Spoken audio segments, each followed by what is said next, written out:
Muri Zimbabwe abacamanza bambaye amakanzu yabo bihereje imihanda iharare ejo kwa kabiri basaba ko amategeko yongera kubahirizwa ibintu bigasubira mu buryo nyuma y'uko abantu magana baburanishijwe ikivunge bamaze guhigwa bukware n'abashinzwe umutekano. Muri Sudani naho ingabo zishinzwe umutekano zataye muri yombi igihe gito umukobwa w'umuyobozi utavuga rumwe n'ubutegetsi Sadiq al-Mahdi byaturutse ku myigaragambyo irwanya guverinoma yabaye mu gihugu hose.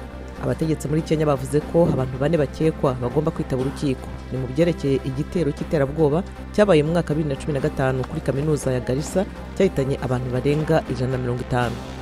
Muri Djibouti abarinda inkombe batangaje ko abategetsi bavumbuye imirambo 48 y'abimukira bapfuye ubwo ubwato barimo bwiyubitse mu mazi. Naho muri Kongo ONU ivuga ko havumbuwe imva rusange 15 nyuma y'iminsi 3 habaye urugomo rushingiye ku moko mu kwezi kwa 12.